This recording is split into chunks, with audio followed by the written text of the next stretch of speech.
আসসালামু আলাইকুম। আপনারা সবাই কেমন আছেন? আমি আলহামদুলিল্লাহ ভালো আছি। আমি আজকে একটি নাস্তার আইটেম বানিয়ে দেখাবো। এজন্য এখানে পেঁয়াজ কুচি করে নিছি, কাঁচামরিচ কুচি করে নিছি, 2টা আলু সিদ্ধ করে হাত দিয়ে চটকিয়ে নিছি। আর এখানে মুরগির বুকের মাংস নিয়ে নিছি 4 থেকে 5 টুকরা, বেশি নেই, অল্প একটু নিছি। এটা আমি একটু লবণ আর আদা রসুন বাটা দিয়ে সিদ্ধ করে তারপর হাত দিয়ে ঝুরি করে নিছি। আপনারা চাইলে কিমাটাও ব্যবহার করতে পারেন। আমি এখানে কিছু শুকনা মশলা নিয়ে নিছি, মরিচের গুঁড়া, হলুদের গুঁড়া, লবণ, ধনিয়ার গুঁড়া, গরম মশলার গুঁড়া। আর এখানে আমি চাট মশলা নিয়ে নিছি আর 1 চামচ আদা রসুন বাটা নিয়ে নিছি। আর এখানে পেঁয়াজ পাতা নিয়ে নিছি আর ধনিয়া পাতা কুচি নিয়ে নিছি।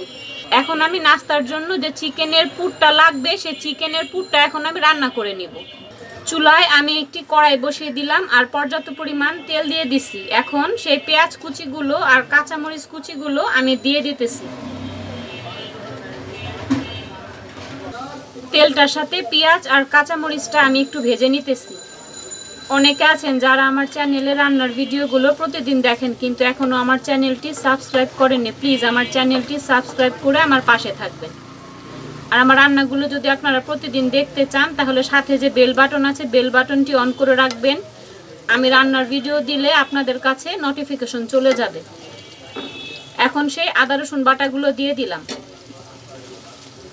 পেঁয়াজ পাতাগুলো দিয়ে দিতেছি। পেঁয়াজ, কাঁচামরিচ আর পেঁয়াজ পাতাগুলো কিছুক্ষণ ভেজে নেওয়ার পর এখন সেই চিকেনগুলো আমি দিয়ে দিতেছি আর সেই শুকনা মশলাগুলো আমি দিয়ে দিলাম। ভালো করে এখন মাংসর সাথে সবগুলো উপাদান একসাথে মিশিয়ে নিতে হবে। আমি একটু সয়া সস দিয়ে দিলাম, 1/2 চামচের একটু বেশি কালো গোলমরিচের গুঁড়া দিয়ে দিলাম। আপনারা চাইলে সাদা গোলমরিচটা ব্যবহার করতে পারেন। এখন ভালো করে সবগুলো উপাদান একসাথে মিশিয়ে রান্না করে নিব। আমি ভালো করে এগুলো একটু রান্না করে নিলাম। এখন সেই সিদ্ধ আলুটা আমি দিয়ে দিলাম। ভালো করে এটা এখন মাংসর সাথে মিশিয়ে নিব। চিকেনের পুরটা আমি ভালো করে রান্না করে নিলাম। এখন আমি 1 চা চামচ চাট মশলা দিয়ে দিলাম আর বেশ কিছুটা ধনিয়া পাতা কুচি দিয়ে দিতেছি। আপনারা ধনিয়া পাতার ফ্লেভার পছন্দ না করলে ধনিয়া পাতাটা স্কিপ করতে পারেন। এখন ভালো করে ধনিয়া পাতার সাথে চিকেনের পুরটা মিশিয়ে দিব।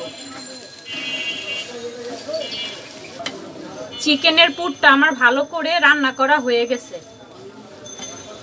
এখন এটা আমি নামিয়ে ফেলবো।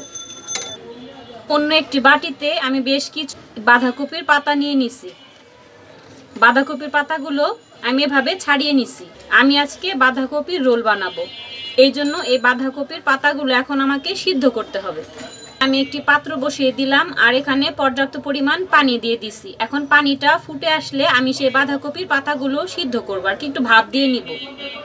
এখানে আমি একটি বাটি নিয়ে নিছি। বাটিতে 1 কাপ বেসন দিয়ে দিলাম আর 1/4 কাপ চালের গুঁড়া দিয়ে দিলাম আর 1/4 কাপ ময়দা দিয়ে দিলাম।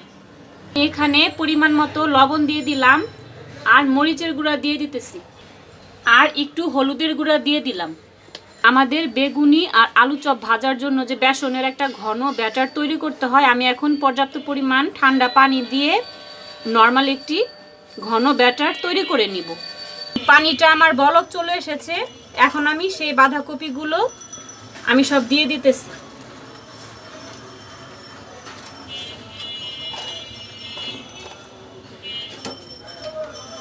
এখন ঢাকনা দিয়ে ঢেকে দিব।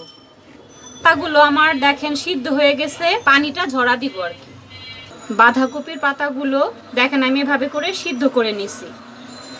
বাঁধাকপির পাতা থেকে একটি পাতা আমি নিয়ে নিলাম আর এই শক্ত যে অংশটা থাকে এই শক্ত অংশটা এভাবে চাকু দিয়ে কেটে ফেলে দিতে হবে। এভাবে করে এই শক্ত অংশটা ফেলে দিবেন।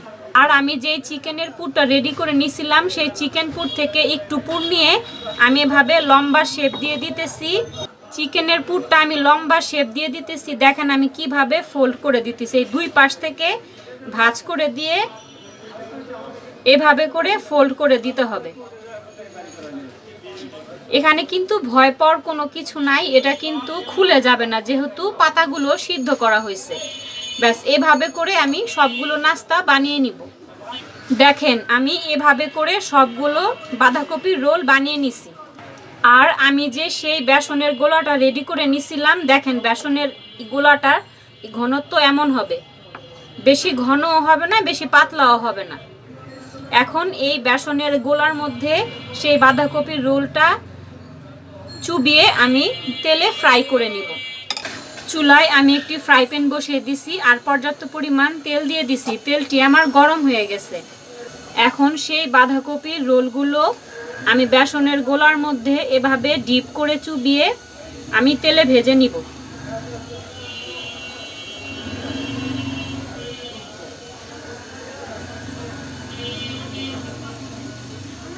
আপনারা এই বেসনের গোলার সাথে ইচ্ছে হলে সুজি ব্যবহার করতে পারেন।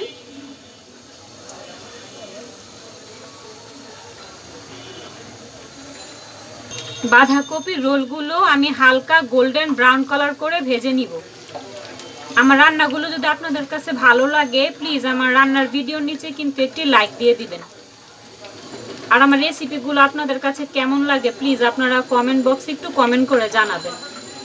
আপনাদের একটু সাপোর্ট আর ভালোবাসায় আমি অনেক দূর পর্যন্ত যেতে পারবো।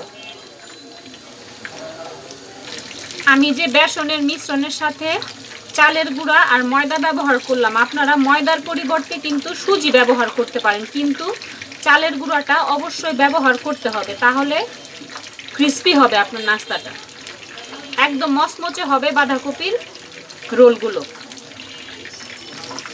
আপনারা যারাই আমার ভিডিওগুলো দেখেন বা সামনে দেখবেন তারা সবাই আমার ভিডিওগুলো প্রথম থেকে একদম শেষ পর্যন্ত দেখবেন আর দেখা শেষ হলে একটি লাইক দিয়ে যাবেন। এটা আপনাদের কাছে আমার একটি অনুরোধ রইল। বাঁধাকপির রোলগুলো কিন্তু আমার গোল্ডেন ব্রাউন কালার করে ভাজা হয়ে গেছে। এখন আমি এগুলো উঠিয়ে ফেলতেছি। আপনারা একবার হলেও এই বাঁধাকপির রোলটা বাসায় ট্রাই করবেন। আমি এখানে চিকেন ব্যবহার করছি, আপনারা শুধু সবজি দিয়েও এই বাঁধাকপির রোলটা বানিয়ে নিতে পারেন। সবজি রোলটাও কিন্তু অনেক ভালো লাগে, ছোট বড় সবাই এই রোলটা খুব পছন্দ করবে। বাচ্চাদের টিফিন বক্সে আপনারা এগুলো টিফিন হিসেবে বানিয়ে দিতে পারেন। বাঁধাকপির রোলগুলো আমার ভাজা শেষ। রেসিপিটি কেমন লাগলো আপনারা কমেন্ট বক্সে কমেন্ট করে জানাবেন। আপনারা সবাই সুস্থ থাকবেন, ভালো থাকবেন। আসসালামু আলাইকুম।